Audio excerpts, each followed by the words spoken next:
कैसे हैं आप लोग? उम्मीद होगा स्वस्थ हैं, मस्त है तथा मुस्कुराते हुए मेरे न्यू वीडियो का इंतज़ार करते होंगे। पहले मैं आप सभी से क्षमा मांगना चाहती हूँ। क्यों?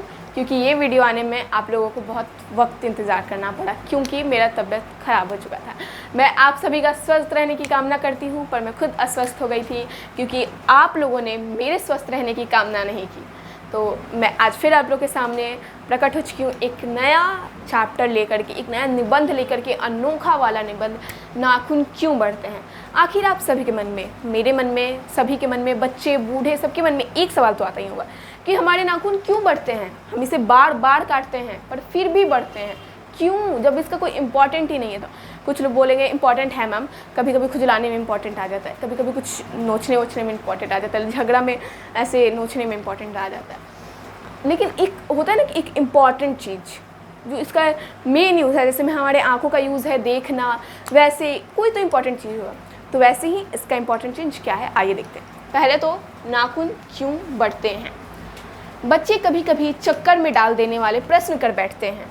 चक्कर में डाल देने वाले, हाँ, बच्चे कुछ उटपटांग से क्वेश्चन पूछे जाते हैं।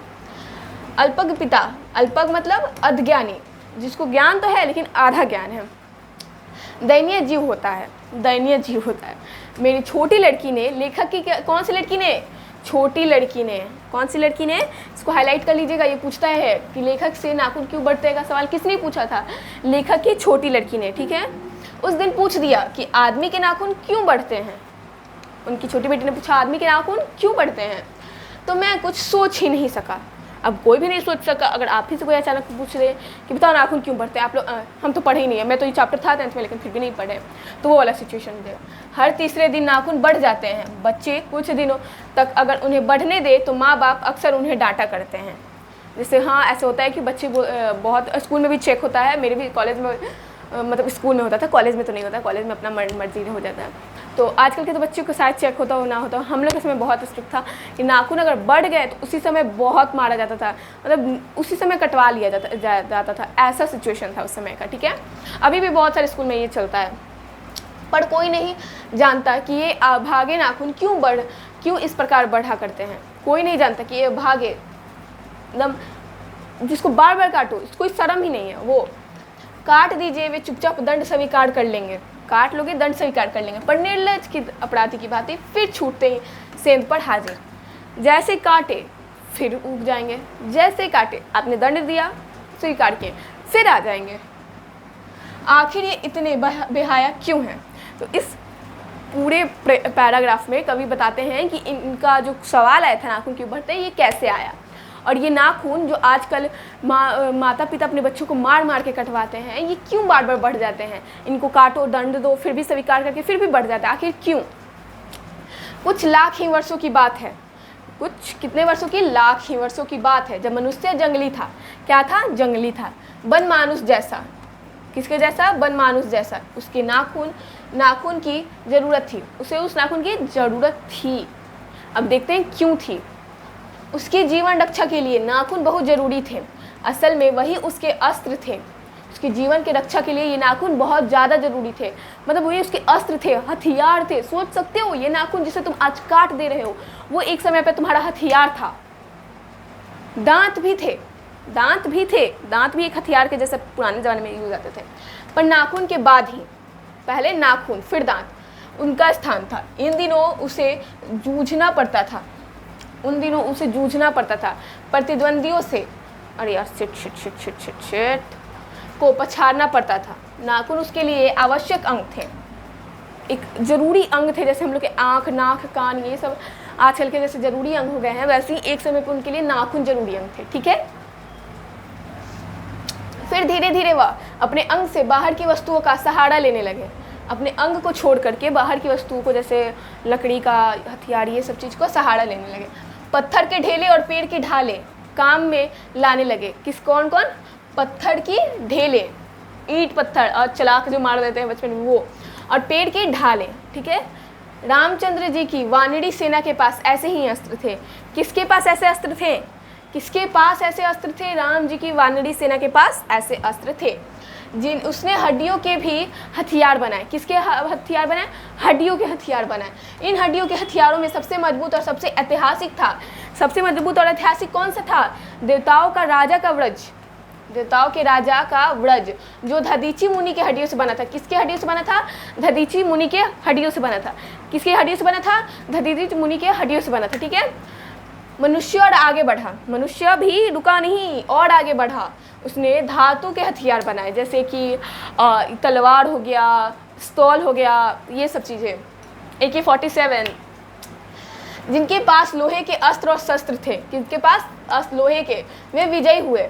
जिनके पास शरीरी अंग था वो हार गए, और जिनके पास लोहे का अस्त्र शस्त्र था वो विजयी हो गए।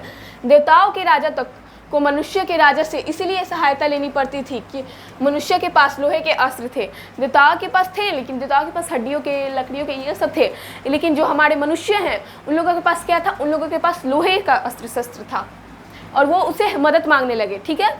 असुरों के पास अनेक विद्याएं थीं, असुरों के पास अनेक विद्याएं थी, पर लोहे के अस्त्र नहीं थे। किसके अस्त्र नहीं थे? लोहे के अस्त्र नहीं थे। शायद घोड़े भी नहीं थे। आर्यों के पास ये दोनों चीज़ें थी। किसके पास थी? किसके पास थी? आर्यों के पास थी। मेरे साथ बोलते चलिएगा ताकि आपको पढ़ाते पढ़ते याद भी हो जाए। ठीक है। बाद में आपको जाके याद ना करना पड़े। ठीक है। आर्य विजयी हुए। फिर इतिहास अपनी गति से बढ़ता गया। अपनी गति से इतिहास तो कभी रुका है? आज कोरोना आया, कल हम जो बच्चे, हमारे बच्चे के बच्चे हैं वो पढ़ेंगे कोरोना क्या था, ऐतिहासिक चीज़ें पढ़ेंगे। फिर से ये जो मिशन सिंदूर हुआ, ये सब जैसे हम लोग कारगिल युद्ध पढ़ते हैं वैसे ही मिशन सिंदूर को पढ़ा जाएगा शायद, जैसे मुझे उम्मीद है। ये सब चीज़ों को पढ़ा जाएगा। नाग हारे, सपुन हारे, यक्ष हारे, गंधर्व हारे, असुर हारे, राक्षस हारे। इतने लोग बिना अस्त्र शस्त्र के, जो ये लोहे के अस्त्र शस्त्र हैं, घोड़े, ये सब के बिना हार गए। ठीक है। लोहे के अस्त्रों ने बाजी मार ली। किसके अस्त्रों ने? लोहे के। इतिहास से आगे बढ़ा, फिर इतिहास अपनी गति से आगे बढ़ा। पलीते वाली बंदूकों ने, कारतूसों ने, तोपों ने, बमों ने, बमवर्षक वायुमानों ने इतिहास को किस कीचड़ भरे घाट तक घसीटता है। ये मतलब ये सब चीज़ें जो है ना, ये एक दूसरे पे ही हमला कर दे रहे हैं। ये एक इतिहास को घसीट रहा है सिर्फ और सिर्फ। यह सबको मालूम है। नख धड़ मनुष्य अब एटम बम पर भरोसा करके आगे की ओर चल पड़ा है। ये जो नख, जिसके पास नाखून रहते थे, वो मनुष्य अब एटम बम पे भरोसा कर रहा है। मैं ये युद्ध एटम बम, मेरे पास एटम बम है, मैं उसके जरिए ये युद्ध लड़ूंगा और मैं उस युद्ध में जीतूंगा। ठीक है।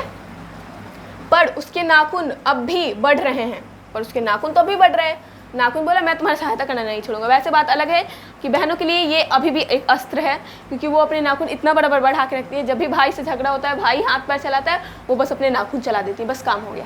अगर आपको नहीं आइडिया पता तो आइडिया दे देते हैं। अब भी प्रकृति मनुष्य को इसके भीतर वाले अस्त्र से वंचित नहीं कर रही। अभी जो प्रकृति है वो इसके अंदर जो वस्त्र, अस्त्र शस्त्र हैं, जैसे नाखून, दांत, ये सबसे वंचित नहीं करिए। बता रही है कि अभी भी तुम्हारे पास अस्त्र है।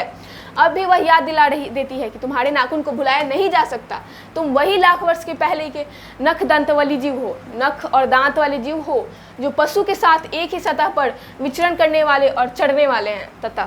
तत्की मैं हैरान होकर सोचता हूँ, मैं क्या होकर सोचता हूँ? मैं हैरान होकर सोचता हूँ कि मनुष्य आज अपने बच्चों को नाखून ना काटने के लिए डांटता है, और पहले इसको काटने के लिए डांटा जाता था। किसी दिन कुछ थोड़े लाख वर्ष पहले, कुछ थोड़े लाख वर्ष पर पूर्व, वह अपने बच्चों को नाखून नष्ट करने पर डांटता था कि तुमने अपना हथियार क्यों गवा दिया। लेकिन प्रकृति है कि अब वह भी नाखून को जिलाए जा रही है, और मनुष्य है कि वह अब भी उसे काटे जा रही है। मनुष्य और प्रकृति में होड़ लगी है, मैं तुम्हें नहीं रहने दूंगी, मैं तुम्हें रहने दूंगी, मैं तुम्हें फिर भेजूंगी, मैं तुम्हें फिर काटूंगी, इस टाइप का। वे कमबख्त रोज बढ़ते हैं क्योंकि वे अंधे हैं, नहीं जानते कि मनुष्य को इससे कोटि कोटि गुना शक्तिशाली अस्त्र मिल चुका है, जैसे एटम बम, पिस्तौल, ये सब और मजबूत बम है। ठीक है। मुझे ऐसा लगता है कि मनुष्य अब नाखून को नहीं चाहता, उसके भीतर बर्बर युग का कोई अवशेष रह जाए, यह उसे आसानी नहीं। बर्बर युग मतलब वो पुराने वाले ज़माने का कोई भी अस्त्र शस्त्र रह जाए, इसे ये मनुष्य को बर्दाश्त नहीं हो रहा है। ठीक है। लेकिन यह भी है, यह भी कैसे कहूँ, नाखून काटने से क्या होता है? नाखून काटने से क्या होता है? मनुष्य की बर्बरता घटी कहाँ? मनुष्य की बर्बरता घटी कहाँ है? वह तो बढ़ती ही जा रही है। मनुष्य के इतिहास में हिरोशिमा का हत्याकांड, हिरोशिमा का जो बमबारी था, ये इस नख वाले जो लड़ाई से और भी भयंकर था। क्यों? क्योंकि ये अस्त्र शस्त्र से लड़ा गया था, वो भी परमाणु अस्त्र शस्त्र से। हत्याकांड बार बार थोड़ी ही हुआ है, यह तो उसका नवीनतम रूप है। मैं मनुष्य को नाखूनों की ओर देखता हूँ तो कभी कभी निराश हो जाता हूँ। ये उसकी भयंकर पशुवृत्ति, पशुओं वाली स्वभाव वृत्ति के पशु वाले आकार के जीवन प्रतीक है। मनुष्य की पशुता को जितनी बार भी काट दो वो मरना नहीं चाहती है। ठीक है, तो ये बताते हैं कि इन्हें अचंभा होती है ये देख के कि आजकल के लोग जो हैं वो अपने बच्चों को नाखून काटने पे रोकते, मतलब मारते पीटते हैं। लेकिन पहले के ज़माने में क्या होता था, पहले के ज़माने में आप नाखून काट दे रहे हो इस चीज़ के लिए आप पिटाते थे, अब ना काटने के लिए पिटाते हैं। क्योंकि पहले के ज़माने में लोग बोलते थे कि आप अपने एक अस्त्र शस्त्र को नष्ट कर रहे हो, इस प्रकार का। ठीक है, कुछ हजार साल पहले मनुष्य ने नाखून को सुकुमार विनोद के लिए उपयोग में लाना शुरू किया। किसके उपयोग के लिए? सुकुमार विनोद के उपयोग के लिए। वात्स्ययन के कामसूत्र से पता चलता है, किसके? वात्स्ययन के कामसूत्र से पता चलता है कि आज से 2000 कितने साल पूर्व, 2000 वर्ष पहले का भारतवासी नाखूनों को जम के संवारता था, खूब संवारता था, सजाता था। जो आजकल उसको हम लोग क्या कहते हैं, मैनिक्योर पेडिक्योर, नाखूनों पे खूब लगाना, ये सब जैसा चीज़। ठीक है, उनको काटने की कला काफ़ी मनोरंजक बताई गई। त्रिकोण, वृत्तकुलार, चंद्रकार, दंतुल आदि विधि आकृतियों को नाखून इन दोनों वाला सीखे। ये पूछ सकता है आपके कौन तरीके से काटा जाता है। ठीक है, जो हाईलाइट करें वो हाईलाइट करते चलिएगा प्लीज़। हाँ, नागरिकों ना जाने किस काम आया करते थे उनके सिख मोम। इसका अर्थ पूछता है ऑब्जेक्टिव में, और अलवक्त, आलता जो आजकल नेल पॉलिश बोलते हैं हम लोग, से यत्नपूर्वक रगड़ कर लाल और चिकना बनाया जाता था। कैसा? लाल और चिकना बनाया जाता था। गौड़ देश के लोग, कौन से देश के लोग? गौड़ देश के लोग उन दिनों, एक सेकेंड को ज़्यादा ऊपर चले गए, उन दिनों बड़े बड़े नखों को पसंद करते थे, बहुत बड़ा। दाक्षिणात्य के लोग, कौन से लोग? दाक्षिणात्य के लोग। हाँ, नखों को अपनी अपनी रुचि है, देश की भी और कला का भी, लेकिन समस्त अधोगामी वृत्तियों को और नीचे खींचने वाले वस्तुओं को भारतवर्ष ने मनुष्योचित बनाया, यह बात चाहूँ भी तो भूल नहीं सकता हूँ। ठीक है, हाँ, अब यहाँ देखते हैं। इसमें बताया है कि अब पहले के लोग बताते हैं वाचन के काम सूत्र से कि वो लोग बहुत सजाता संवारता था इस नाखून को, बहुत लंबा करता था इस नाखून को। हाँ, मानव शरीर का अध्ययन करने वाले प्राणी वैज्ञानिकों को निश्चित मत है कि मानव चित्त की भांति मानव शरीर में भी बहुत सी अभ्यास जन सहज वृत्तियाँ रह गई हैं। ठीक है, दीर्घकाल तक उनकी आवश्यकता रही है, दीर्घकाल बहुत लंबे समय तक। अतएव शरीर ने अपने भीतर एक ऐसा गुण पैदा कर लिया कि वे वृत्तियाँ अनायास है और शरीर के अनजाने में भी अपना काम करती हैं। नाखून का बढ़ना उसमें से एक है। कुछ ऐसे अंग हैं जो बढ़ते ही जाते, मतलब वो इतने यूज़ आ गए हैं कि इन्हें लगता है कि अभी भी इन्हें शायद इस चीज़ का यूज़ आए। ठीक है, ये काम आए उस चीज़ों का। केस का बढ़ना दूसरा, दांत का दोबारा उठना तीसरा, पलकों का गिरना, ये जो पलके गिरते हैं हम लोग विष मांग लेते चौथा है। ठीक है, और असल में सहजात वृत्तियाँ अनजान समृत्तियों को भी कहते हैं। सहजात वृत्तियाँ वो अनजाने में जन्म ले रही हैं। हमारी भाषा में इसके उदाहरण मिलते हैं। अगर आदमी अपने शरीर की, मन की और वाक्य की अनायास घटने वाली वृत्तियों की विषय में विचार करे तो उसे अपनी वास्तविक प्रवृत्ति पहचान में बहुत सहायता मिली। पर कौन सोचता है? अगर वो अपने बारे में देखे, पहचाने, तो उसे बहुत कुछ मिलेगा जानने के लिए, लेकिन कोई सोचता ही नहीं है। सबको बस अब सब अपने एक अलग लाइफ में घुस चुके हैं, सब व्यस्त हो चुके हैं।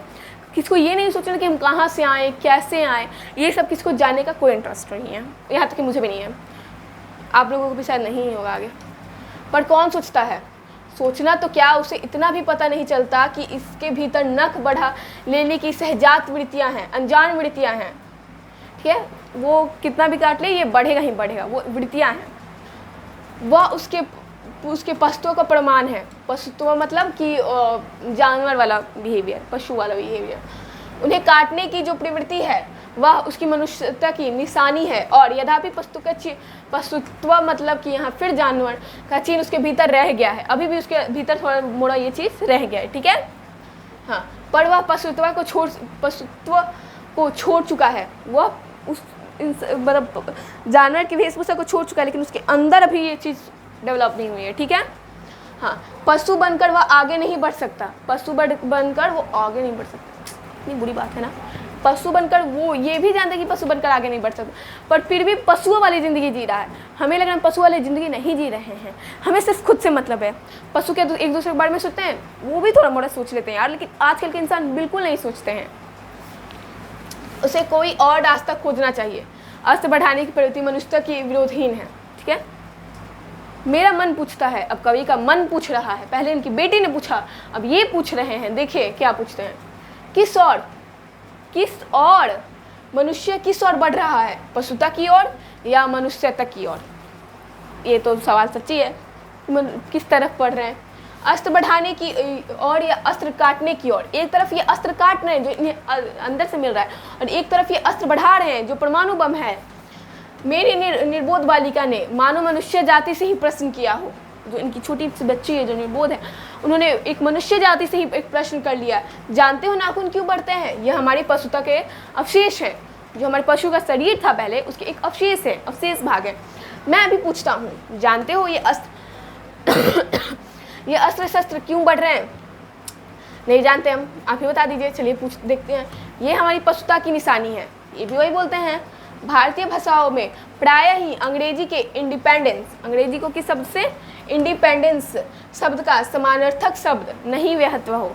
15 अगस्त को जब अंग्रेजी भाषा के पत्र इंडिपेंडेंस की घोषणा कर रहे थे, देसी भाषा के पत्र स्वाधीनता दिवस की चर्चा कर रहे थे, ठीक है।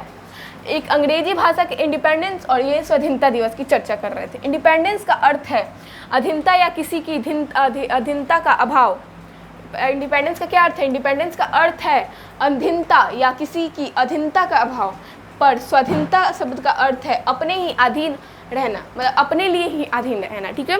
अंग्रेजी में कहना हो तो सेल्फ इंडिपेंडेंस कहेंगे, जो अपने मतलब सिर्फ अपने लिए हैं। सेल्फ इंडिपेंडेंस, आजकल की वुमेन सेल्फ इंडिपेंडेंस बनना चाहती हैं, कह सकते हैं। मैं कभी कभी सोचता हूँ कि इतने दिनों तक अंग्रेजी का अनुवर्तता करने के बाद भी भारतवर्ष इंडिपेंडेंस को अधीनता क्यों नहीं कह सका? इतने वर्ष इतना अंग्रेजी को इम्पोर्टेंस देने के बाद भी जो भारत के लोग हैं वो इंडिपेंडेंस को अधीनता क्यों नहीं कह पाए? उसने अपनी आज़ादी के जितने भी नामकरण किए, स्वतंत्र, स्वराज्य, स्वाधीनता से ही क्यों किए? यहाँ सब जगह स्व, सेल्फ सेल्फ सेल्फ सेल्फ लगा है, क्यों नहीं अधीनता लगा है? नहीं लगा है कहीं पे भी। इन शब्दों में स्व का बंधन अवश्य रखा गया है। यह क्या संयोग की बात है, या हमारी समूची परंपरा की अनजाने में हमारी भाषा के द्वारा प्रकट होती रही है, ठीक है। इससे पुराने विज्ञानियों की बात फिर याद आती है। सहजात वृत्ति अनजानी वृत्तियों का ही नाम है। क्या है? सहजात वृत्ति अनजानी वृत्तियों का ही नाम है। स्वराज होने के बाद स्वभावत है कि हमारे नेता और विचारशील नागरिक सोचने लगे कि इस देश का सच्चे अर्थ में सुखी कैसे बनाएं। अब एक तो तुम खुद के बारे में सोच रहे हो, सेल्फ इंडिपेंडेंट हो, उसके बाद तुम ये सोच रहे हो कि इस देश को कैसे बढ़ाए। सब देश को नहीं बढ़ाना चाहते, सब सिर्फ अपने आप को बढ़ाना चाहते हैं, स्वतंत्र होना चाहते हैं, खुद स्वतंत्र होना चाहते हैं, सेल्फ इंडिपेंडेंट होना चाहते हैं। पूरे देश को सेल्फ मतलब इंडिपेंडेंट नहीं करना चाहते हैं। फिर कुछ लोगों के मन में ये ख्याल आने लगा कि कैसे बढ़ाएं, ठीक है। हमारे देश के लोग पहली बार यह सब सोचने लगे, पहली बार ऐसा हुआ। ऐसी बात नहीं है, हमारा इतिहास बहुत पुराना है। हमारे शास्त्रों में इस समस्या को नाना भाव और नाना पहलुओं से, मतलब कई तरह से, नाना का अर्थ क्या है यहाँ? कई तरह से देखा गया है। नाना पहलुओं का मतलब है नए नए पहलुओं से देखा गया है, नाना कई तरह के पहलुओं से देखा गया है। हम कोई नौसिखिए नहीं है। नौसिखिए मतलब जो अज्ञानी दिखने कहते हैं नौसिखिए, जैसे मम्मी कहती है किचन में घुस गई नौसिखिए है, इस टाइप के, जो रातों रात अनजान जंगल में पहुँचकर आरक्षित छोड़ दिए गए हैं, जो अनजान मतलब जंगल में पहुँचे और आरक्षित छोड़ दिए हैं। हमारी परंपरा महिमाई है, उत्तरकारी है, विपुल और संस्कार उज्ज्वल है। जो हमारी परंपरा है, हमारे अनजाने में भी ये बात एक खास दिशा में सोचने की प्रेरणा देती है। हमारे अनजाने में भी, हम चाहते भी नहीं, फिर भी एक अलग दिशा दे रही है हम लोगों को। यह जरूर है कि परिस्थिति बदल गई है, यह बात जरूर है कि परिस्थिति बदल गई है। उपकरण नए हो गए हैं, जैसे फ़ोन, लैपटॉप। फ़ोन तो हम लोग का प्रिय उपकरण में से एक आ जाता है, और उलझने की मात्रा भी बहुत बढ़ गई है। सच्ची, ये बात सच्ची है, पर मूल समस्या बहुत अधिक नहीं बदली। जो इम्पोर्टेंट है, जो जड़ की समस्या है, वो ज़्यादा नहीं बदली है। क्या नहीं बदली है? ज़्यादा नहीं बदली है, ठीक है। भारतीय चित्त जो आज भी अंधीनता के रूप में ना सोचकर स्वाधीनता के रूप में सोचता है, सबके बारे में ना सोचकर सिर्फ अपने बारे में सोचता है, स्व लगाना कभी नहीं भूलता, स्वतंत्रता, स्वाधीनता, स्वच्छता, ये भी जोड़ लेते हैं, आया ना, स्व तो आ रहा है ना, हाँ, के रूप में सोचता है, वह हमारे दीर्घकालीन संस्कारों का फल है, दीर्घकालीन बहुत लंबे समय का फल है। वह स्वयं के बंधन को आसानी से छोड़ नहीं सकता, वो खुद के बंधन को आसानी से बिल्कुल नहीं छोड़ सकता है। अपने आप पर अपने आप के द्वारा लगाया हुआ बंधन अपने आप हमारी संस्कृति की बड़ी भारी विशेषता है, अपने आप ही को अपने आप के ही बंधन से बांध देना। मैं ऐसा तो नहीं मानता कि जो कुछ हमारा पुराना है, जो कुछ हमारा विशेष है, उससे हम चिपटे ही रहें, मैं ये ऐसा नहीं मानती, ये रियलिटी है। हर पुराना चीज़ अच्छा नहीं होता है, ठीक है। पुराने का मोह सब समय वांछनीय ही नहीं है होता, जैसे सब जो पुराना है वो सब वांछनीय नहीं होता, सबकी चाहत नहीं रखनी चाहिए। मेरे मरे बच्चे को गोद में दबाए रहने वाली बंदरिया मनुष्य का आदर्श नहीं बन सकती है। जो बंदरिया है एक जानवर है, इसके बच्चे को मरने के बाद भी अपने बच्चे को अपने गोद में दबाए रखती है, लेकिन मनुष्य ऐसा नहीं कर सकता है। ये कैसे एक मनुष्य का आदर्श बन सकती है? मनुष्य का तो जीवन काल ही कि जितना कुछ हुआ उसको भूल के अब सिर्फ और सिर्फ आगे बढ़ना। परंतु मैं ऐसा भी नहीं सोच सकता कि हम नहीं अनुसंधानता के नशे में चूर होकर अपना सर्वस्व खो दें। कालिदास ने कहा है, किसने कहा है? कालिदास ने कहा है। किसने कहा है? कालिदास ने कहा है। हमेशा याद रखिएगा कि ये जो भी नाम हम लिखवा रहे हैं, एक सेकेंड पहले इसको इरेज कर देते हैं, फिर आप लोग कंफ्यूज हो जाइएगा। हाँ, हाईलाइट कर दे रहे हैं, वो आप लोग हाईलाइट कर लीजिए। कालिदास ने कहा है कि सब पुराने अच्छे नहीं होते, ये रियलिटी है। सब पुरानी चीज़ जो हमारे कुछ संस्कार अच्छे होते हैं, लेकिन कुछ जो पुराने हम लोग जैसे घूंघट करके रहना, नहीं सफोकेशन पैदा होता है इस चीज़ से, तो ये चीज़ अच्छा नहीं है। घूंघट करके रखना ये है, एक लिमिट तक है। इस लिमिट के जैसे पुराने जन्म में होता था, एक साल तक बहुरिया ये सब करती थी, ये सब नहीं होना चाहिए, क्योंकि ये पुराना चीज़ है। जितना जो पुराना नुकसान दे रहा है उसको हमेशा हटा दो। ऐसे ही हमारी लाइफ है, हमारे लाइफ में जो चीज़ हमें अच्छा नहीं लग रहा है, विथआउट एनी, कुछ चीज़ होती हैं कि कुछ चीज़ ऐसी होती हैं जो हमें ख़राब लग रही है, जिससे आप हमेशा लाइफ में एक तो कंफर्टेबिलिटी है, वो ऐसे जगह पे चुनिए जहाँ आपको ज़रूरत लगे। जैसे सोना आपका कंफर्टेबिलिटी है, आपको इसको छोड़ना पड़ेगा, ठीक है। लेकिन अगर देखा जाए कुछ चीज़ें, जैसे कि आप फैमिली फंक्शन में जा रहे हो, आपको बहुत गर्मी का दिन है, लेकिन फिर भी आपको लहंगा पहनना पड़ रहा है। क्यों? क्योंकि वहाँ सब लोग लहंगा पहन रहे हैं। इट मीन्स ज़रूरी नहीं है कि आपको भी वो लहंगा पहनना पड़े। क्यों? क्योंकि पुराने ज़माने से शादी ब्याह में सब लोग लहंगा पहनते आ रहे हैं, मैं घर की हूँ, मुझे पहनना पड़ेगा। नहीं, वो आपका कंफर्टेबल का मामला है। वहाँ पे आप अपना चॉइस रख सकते हैं, वहाँ पे आप अपना चॉइस रख सकते हैं। हाँ, ये भी चॉइस रख सकते हैं, मुझे आर्ट्स पढ़ना अच्छा लगता है। आप ये बोले मुझे पढ़ने में ही कंफर्टेबिलिटी नहीं मिलती है, तो ये तो नहीं होने वाला है, आपको पढ़ना ही पड़ेगा। पर आप इसके अंदर भी चॉइस कर सकते हैं कि मेरे को आर्ट्स पढ़ने में कंफर्टेबिलिटी मिलती है, साइंस पढ़ने में नहीं मिलती है, साइंस पढ़ने में मिलती है, कॉमर्स पढ़ने में नहीं मिलती। जिसमें आप इस फील्ड में अगर आप कंफर्टेबल हो तो आप उसी फील्ड में जाइए। जैसे आपको ये फोर्स में नहीं जाना है, आपको एनडीए में नहीं जाना है, आपको ऑफिसर बनना है, IAS ऑफिसर, तो आप IAS ऑफिसर को सेलेक्ट कीजिए। इस सब चीज़ में आपको है कि मेरे को कुछ बनना ही नहीं है, तो ये चीज़ आपके लिए नुकसानदायक है। तो आप यहाँ पे एक अच्छे से एग्जाम्पल से समझ गए होंगे कि क्या है, क्या छोड़ना चाहिए और क्या पकड़ना चाहिए। सब पुराने अच्छे ही नहीं होते, सब नए खराब ही नहीं होते। जितने नए चीज़ें सब खराब ही नहीं होते। जैसे आजकल के वो पुराने ज़माने के सास लोग को देखिएगा, वो लोग बोलती है और ये जीन्स टॉप पहने, ये मतलब ये खराब है। नहीं, जो नया चीज़ है हर चीज़ खराब नहीं होता, लेकिन हम ये भी कहना चाहते हैं कि नए चीज़ का अर्थ ये नहीं है कि आप ऐसे जगह पर जीन्स टॉप पहन के जाइए या क्रॉप टॉप पहन के जाइए जहाँ नहीं पहन के जाना चाहिए। थोड़ा सा किसी और के बारे में भी सोच लेना चाहिए। हाँ, भले लोग दोनों की जांच कर लेते हैं, जो हितकार होता है उसे ग्रहण कर लेते हैं, जो हितकार होता है उसे ग्रहण कर लेते हैं, और मूढ़ लोग दूसरे के इशारे पर भटकते रहते हैं। सो हमें परीक्षा करके हितकार बात सोच लेनी होगी। और अगर हमारे पूर्व संचित भंडार में यह हितकार वस्तु निकल आवे तो इससे बढ़कर और क्या ही हो सकता है, ठीक है। जातियाँ इस देश की में अनेक आई हैं, लड़ती झगड़ती भी रही हैं, फिर प्रेम पूर्वक बसी भी गई हैं। सभ्यता की नाना सीढ़ियाँ अनेक तरह की सीढ़ियों पर खड़ी और नाना कई तरह के मुख करके चलने वाली इन जातियों के लिए एक सामान्य धर्म की खोज निकालना कोई सहज बात नहीं थी, कोई आसान बात नहीं थी। क्या नहीं थी? कोई आसान बात नहीं थी। भारतवर्ष के ऋषियों ने अनेक प्रकार से इस समस्याओं को सुलझाने की कोशिश की थी। भारतवर्ष के ऋषियों ने अनेक प्रकार से इस समस्याओं को सुलझाने की कोशिश की थी, पर एक बात उन्होंने लक्ष्य की थी, समस्त वर्णों और समस्त जातियों का एक सामान्य आदर्श भी है, एक सामान्य आदर्श भी है। वह अपने ही बंधनों से अपने को बांधना, ठीक है, अपने ही बंधन से अपने आप को ही बांध देना। मनुष्य पशु से किस बात से भिन्न है? आहार निद्रा से आदि वस्तु सुलभ स्वभाव उससे ठीक वैसे ही हैं जैसे अन्य प्राणियों के हैं। लेकिन लेकिन लेकिन वह फिर भी पशु से भिन्न है, उसमें संयम है, रिलैक्सेशन, हम लोग पेशेंस रखते हैं, जानवर जैसा उछल कूद नहीं करने लगते हैं। तो आप भी अपने अंदर पेशेंस रखें, वरना फिर आपको भी लोग जानवर कहेंगे, ठीक है।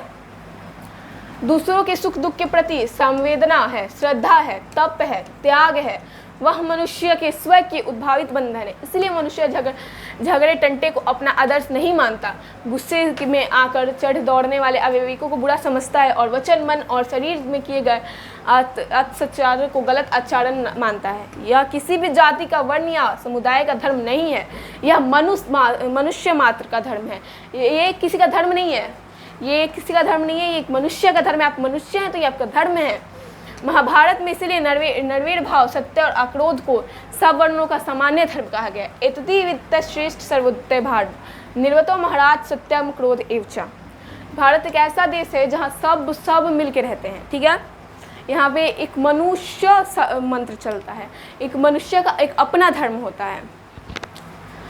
अन्यत्र इसमें निरंतर दानशीलता को भी गिनाया गया है। गौतम ने ठीक ही कहा है। किसने? गौतम ने ठीक ही कहा था कि मनुष्य की मनुष्यता यही है कि वह सबसे दुख सुख को सहानुभूति के साथ देखता है। मनुष्य की मनुष्यता सबसे बड़ी यही है कि आप दुखी हैं, मैं दुखी हूँ, मैं सुखी हूँ तो आप भी सुखी हैं। लेकिन अगर आप मेरे को बहुत बड़ी खुशी मिल रही है लेकिन आपको उतनी ही बड़ी दुख ऐसे होता है ना कि हम लोग देखना ज़्यादातर यही होता है कि अगर हम लोग के घर पार्टी वार्टी है या सामने में कोई डेथ कर जाता है या कुछ भी हो जाता है एक्सीडेंट, तो हम लोग के घर पे बड़े बुजुर्ग क्या कहते हैं, आवाज़ धीरे कर लो, थोड़ा कम करो, ये सब चिल्लाना कम करो क्योंकि उस साइड में ये है। तो ये हम लोग का मनुष्य का भावना है कि हमारे यहाँ खुशी है लेकिन हम उसके दुख में भी दुख हो रहे हैं, ठीक है। यह आत्मनिर्मित बंधन ही मनुष्य को मनुष्य बनाता है, ठीक है। अहिंसा, सत्य और आक्रोध मूलक धर्म का मूल उत्सव यही है। मुझे आश्चर्य होता है कि अनजान में भी हमारी भाषा में यह भाव कैसे रह गया, है।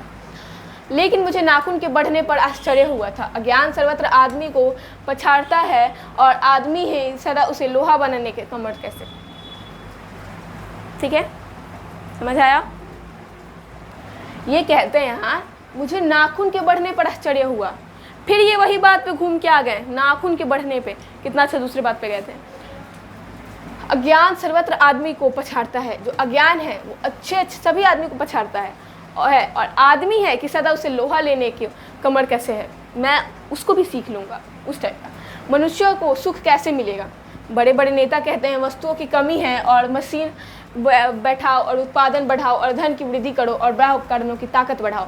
बड़े बड़े नेता ये कहते हैं हमारे यहाँ इंफ्रास्ट्रक्चर नहीं है, हमारे यहाँ इंडस्ट्री नहीं है, दिस है डैट है, टेक्नोलॉजी नहीं है। ये सब चीज़ों को वो एक ह्यूमन की मतलब हम लोगों की खुशी से जोड़ देते हैं। हम लोगों को इस चीज़ से खुशी मिलेगा। बात अलग है कि पैसा से हम लोगों को बहुत खुशी मिलेगा और ये रियलिटी है। हम सब काम भी इसीलिए करते हैं कि हम लोगों को पैसा मिले।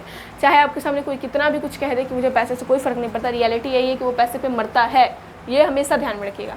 इस दुनिया में सिर्फ एक ही चीज़ है, वो है पैसा, सिर्फ और सिर्फ पैसा है। अगर ये बात रियल है कि पैसों जहाँ एक याद रखना, जहाँ किसी का भला हो और पैसा हो वहाँ हमेशा किसी का भला चूज़ कर लेना, क्योंकि वो भला आपको उससे 4 गुना पैसा दे सकता है। पर हर जगह नहीं, हर जगह नहीं। आप हर फील्ड में ये देखो कि पैसा एक इंटरेस्ट देखा जाता है फर्स्ट में, दूसरा पैसा। क्योंकि आप कितना भी चालो आपको रिस्पेक्ट तभी मिलेगा जब आपके पास पैसा है। और ये एक बिटर ट्रूथ है हमारी सोसाइटी का, एक कड़वा सच्चा है जिसे हम कोई नहीं बदल सकता है। जितना अंबानी को रिस्पेक्ट मिल जाता है, जितना और सब सेलिब्रिटी को रिस्पेक्ट मिल जाता है, उतना हम लोग बहुत कम देखेंगे कि हम लोग को एक सफाई कर्मचारी को मिल जाता है। क्यों?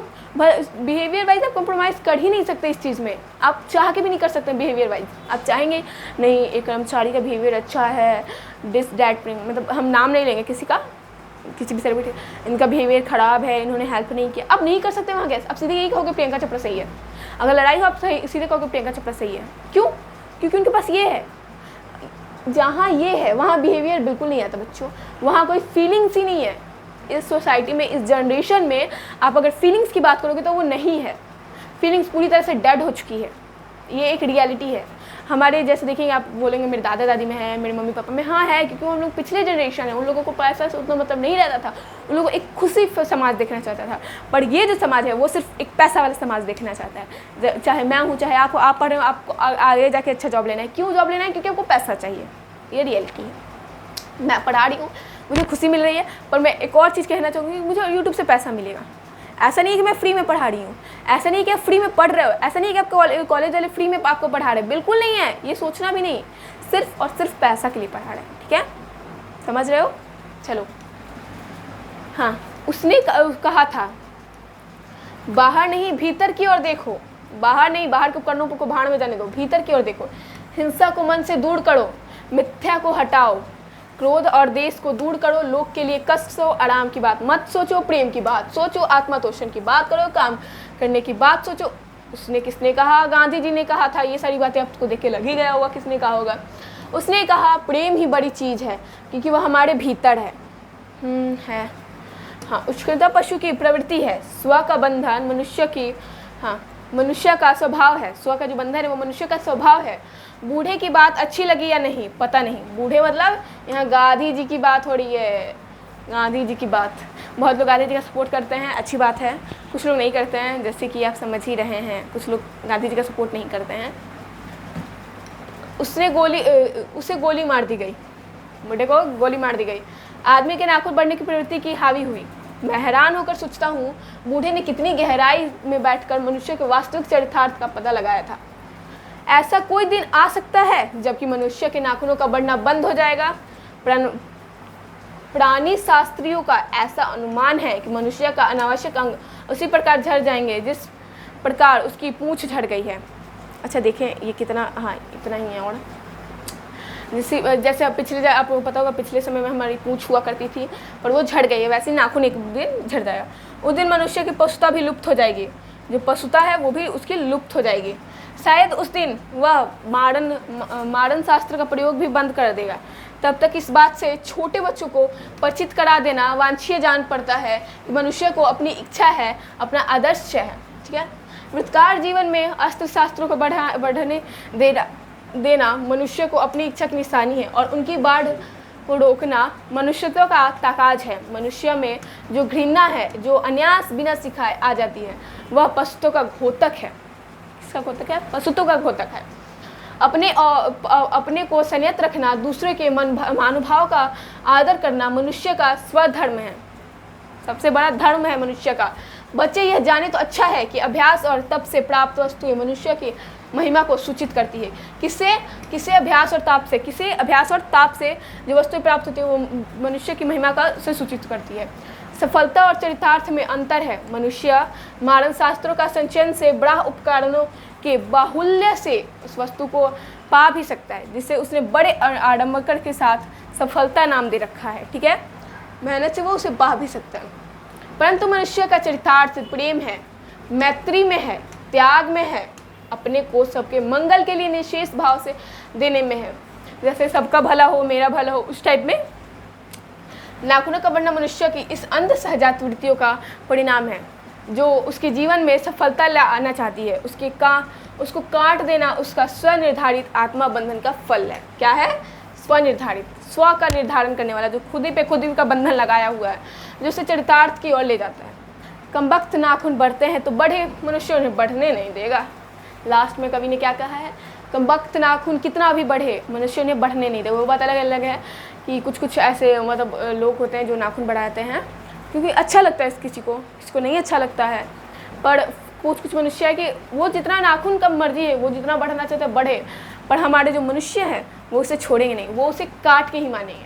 तो इससे हम ये सीखते हैं कि जो हमारे अंदर की वृत्तियाँ हैं, जो हमारे पशुत्व है, वो आज भी ख़त्म नहीं हुआ है, वो आज भी उसी प्रकार हमारे साथ हमारे चल ही रहा है। वो हमें याद दिला रहा है कि हम एक पशु थे, आज हम जो हो गए हैं उसे कोई फ़र्क नहीं पड़ता। वो पहले क्या थे इस चीज़ का याद दिला रहा है। उन्होंने ये भी बताया कैसे हम लोगों ने आज तक स्व का बंधन नहीं छोड़ा है। उन्होंने ये भी बताया कि एक बंदरिया कभी मनुष्य का आदर्श नहीं हो सकती है। क्यों नहीं हो सकती? बंदरिया अपने मरे हुए बच्चों का गोद लेके रखी है, लेकिन मनुष्य अपने सब चीज़ छोड़ करके आगे बढ़ता जाता है। यही तो है मनुष्यता। और मनुष्यता सबसे बड़ी, जैसे बहुत लोग बोलते हैं पैसों में है, ये में है, लेकिन एक बुढ़े ने कहा था कि प्रेम अपने अंदर है। मतलब सबसे बड़ा अगर खुशी देखा जाए मनुष्य का तो वो खुद के अंदर है। ठीक है, तो यही थी हमारे आज की जो भी निबंध था, नाखून क्यों बढ़ते हैं। और अभी हम पढ़ने जाएंगे, क्या पढ़ने जाएंगे बच्चों? लेखा परीक्षा। और लाइव आप लोग ऑब्जेक्टिव में लाइव जितना हो सके उतना जुड़िए। और मैं बच्चों को ये नहीं बोलूँगी सब्सक्राइब कीजिए, बच्चों बिल्कुल नहीं, बस आप स्टेटस लगा दीजिए। हमारी खुशी के लिए इतना कर दीजिए, आपकी खुशी के लिए हम लोग हमेशा तत्पर हैं, हमेशा आपके सामने रहेंगे। और ये चैनल आपको हमेशा 10 आउट ऑफ 10 नहीं 100 आउट ऑफ 100 देगा। ठीक है, आपको नहीं अगर अच्छा लग रहा है, आप किसी भी कंपेयर करके देख लीजिए, किसी भी चैनल से। हम ये नहीं बोलेंगे कि एक स्पेसिफिक चैनल से, कंपेयर करके देख लीजिए। जो मटेरियल हम लोग आपको प्रोवाइड कर रहे हैं वो कोई और नहीं कर सकता है। ठीक है, हजारी प्रसाद द्विवेदी जी ने हमारा इतना अच्छा निबंध प्रस्तुत किया। आचार्य हजारी प्रसाद द्विवेदी का जन्म कब हुआ था? सन 97 ईस्वी में। आरा तो दुबे का छपरा बलिया उत्तर प्रदेश में। उत्तर प्रदेश की महान भूमि से हमारे सामने फिर एक कवि आ चुके हैं। द्विवेदी जी का साहित्य कर्म भारतवर्ष की सांस्कृतिक इतिहास की रचनात्मक परिणति है। ठीक है, जो इसका परिणति मतलब एक इन्होंने भारतवर्ष की संस्कृति के इतिहास के बारे में लिखा। ठीक है, सांस्कृतिक प्राकृतिक उपभ्रंश बांग्ला आदि भाषाओं में वह उनके इतने संस्कृत प्राकृत अपभ्रंश बांग्ला आदि भाषा में उनके साहित्य के साथ इतिहास संस्कृति धर्म दर्शन आधुनिक ज्ञान विज्ञान के व्यापक व गहनता में बैठकर उनके आधुनिक पंडित नवीन मानवीय आदि सृजन और आलोचना की क्षमता लेकर प्रकट हुए। इन्होंने संस्कृति धर्म सबको ध्यान में रखते हुए कवि मतलब ये करते थे, रचना करते थे, उसके अंदर घुसते थे, देखते थे कि हाँ यहाँ से कितना गहराई में जा करके उन्होंने ये सारी चीज़ें सोची। उन्होंने ये सोचा नाखून क्यों बढ़ते हैं, आखिर हमारे दिमाग में भी आता है लेकिन हम लोग कभी उतना सोचते नहीं। हाँ एक मिनट। वे ज्ञान का बोध और पंडित का सहृदयता से में ढाल कर एक ऐसा रचना संसार हमारे सामने उपस्थित करते हैं जो विचार की तेजस्विता कथन को ललिता और बंध का शास्त्रीयता का संगम करते हैं। मतलब वो थोड़ा पंडित वाला ये लेकर के मनुष्यता को लेकर के एक कवि की भांति ऐसा संसार की रचना करते हैं जिससे हम लोग को पता चलता है इस संसार से भी बाहर बहुत कुछ है, इस संसार के अंदर भी बहुत कुछ है। इस प्रकार उनमें एक साथ कबीर कौन कौन कबीर तुलसीदास और रविंद्रनाथ एकाकर हो उठते हैं। ये तीनों कवि हाईलाइट करते चलिएगा बच्चों। और स्टेटस तो आपको पता ही है। ऐसे ही मुझे लगता है आप लोग बहुत समझदार बच्चे हैं और आप लोग को इस चैनल को बेस्ट लग रहा है, इसलिए हमारा 9K सब्सक्राइबर अच्छा है, इसलिए आप सभी को दिल से बहुत थैंक यू। चलिए आगे देखते हैं। उनके अनुसार भारतीय संस्कृति किसी एक जाति की देन नहीं है। उनके अनुसार कि एक जो भारतीय हमारी संस्कृति है वो किसी जाति की देन नहीं है, बल्कि समय समय पर उपस्थित अनेक जातियों का श्रेष्ठ साधन का लवणनीर होकर विकसित हुई है। मतलब अनेक जातियों से कुछ लेकर के जो हर समय आ रही है उस जातियों से लेकर के बनी है। द्विवेदी जी की प्रमुख रचनाएं हैं अशोक के फूल, कल्पना के विचार और वितर्क, कुटज, विचार प्रवाह, आलोक पर्व, प्राचीन भारत के कलात्मक विनोद, निबंध संग्रह, बान्य भट्ट की आत्मकथा, चारु चंद्रलेख, पुनवा, अनादास का पोथा, उपन्यास है ये, सुर सहित कबीर, मध्यकालीन बोध का स्वरूप, नाथ संप्रदाय, कालिदास का ललित योजना, हिंदी साहित्य का आदिकाल, हिंदी साहित्य की भूमिका, हिंदी साहित्य उद्भव और विकास, आलोचना साहित्य से संदेशारस, पृथ्वी सरोजनाथ, सीधों का की बानिया ग्रंथ है ये। क्या है? ग्रंथ है, ये नहीं कि ऐसे कर लिए। विश्व भारती शांति निकेतन पत्रिका का संपादन। द्विवेदी जी को आलोक पर्व, किस पे? आलोक पर्व पे साहित्य अकादमी पुरस्कार मिला था भारत सरकार द्वारा। पद्म भूषण, कौन सा पद्म, एक मिनट, ये कहीं तुम लोग बच्चों पक्का गलत करना लो इसको, यह हम इससे हाईलाइट कर देते हैं। दिखा, पद्म भूषण अवार्ड मिला था इन्हें। ठीक है, ये याद रखना है, पूछेगा ऑब्जेक्टिव में। ठीक है, एक लखनऊ विश्वविद्यालय द्वारा डीलिट की उपाधि मिली। किस चीज़ की? डिलीट की। कहाँ से? लखनऊ विश्वविद्यालय से। वे काशी हिंदू विश्वविद्यालय, शांति निकेतन विश्वविद्यालय, चंडीगढ़ विश्वविद्यालय आदि के प्रोफेसर। तो बहुत महान आदमी थे यार, इतना सारा लेख लिखे का, इतना सारा काम किया, पद्म भूषण मिला। सन 1979 में दिल्ली में उनका निधन हो गया, बेचारे इस दिन दुनिया को छोड़ गए। हजारी प्रसाद द्विवेदी ग्रंथावली के लिए एक प्रस्तुत निबंध में प्रख्यात लेखक और निबंधकार का मानवीय दृष्टि प्रकट करते हैं। इस ललित निबंध से, किस निबंध से? ललित निबंध से लेखक ने बार बार काटे जाने पर भी बढ़ जाने वाले नाखूनों को बहाने अत्यंत सहज शैली से में सभ्यता और संस्कृति का विकास गाथा उद्घोटित पर दिखाया है कि कैसे हमारा जो विकास है, कैसे हमारी संस्कृति बदल रही है, कैसे हम बदल रहे हैं, इस सब चीज़ को दिखाया है। ठीक है, एक मिनट यहाँ से कड़ी किए। लेखक ने नाखूनों के बहाने मनोरंजन शैली में मानव सत्य का दिग्दर्शन कराने का सफल प्रयत्न किया है। ये सफल, जैसे इन्होंने नाखून को लेकर के जो मनोरंजन शैली से हमने मानव सत्य का दिग्दर्शन कराया, वो सफल रहा। यह निबंध नई पीढ़ी में सौंदर्य बोध, इतिहास चेतना और संस्कृति आत्मगौरव का भाव जगाता है। ठीक है, तो ये थी हमारी आज की कविता। और आप लोग कमेंट कीजिएगा। मैं पहले ही आप लोग से फिर भी माफ़ी मांगती हूँ कि मैं बहुत दिन बाद उपस्थित हुई, पर अब मैं आप लोगों को दिखती रहूँगी चैनल पे। तो आप लोग जितना हो सके उतना सपोर्ट कीजिए, स्टेटस लगाइए। बाकी मुझे उम्मीद है कि आप लोगों को समझ आती हो कि अगर नहीं आ रही है तो कमेंट कीजिए, क्योंकि आप लोग कमेंट नहीं कर रहे हैं। और चैनल को जितना हो सके उतना सपोर्ट कीजिए बच्चों, और सपोर्ट कीजिए ताकि आप लोग के पास और अच्छा मटेरियल आ सके, वो भी 0 कॉस्ट में। हमेशा याद रखिएगा, 0 कॉस्ट में, 1 रुपये भी नहीं। शायद हम लोग एक मतलब बहुत बड़ा आप लोगों के लिए हो सकता है कोई सरप्राइज़ भी आए, तो वेट करिएगा। तब तक मिलते हैं आपसे अगले वीडियो में। नमस्कार, उम्मीद है आप स्वस्थ रहें, मस्त हैं तथा अपना जीवन व्यतीत कर रहे हैं और ऐसे ही मन लगा के पढ़ रहे हैं, मेरे पढ़ाने या ना पढ़ाने के बावजूद, क्योंकि पिछली बार मैंने जो पढ़ाया था उस तो आपको याद होगा ही। चलिए मिलते हैं आपसे, नमस्कार। उम्मीद है आप मस्त हो गए।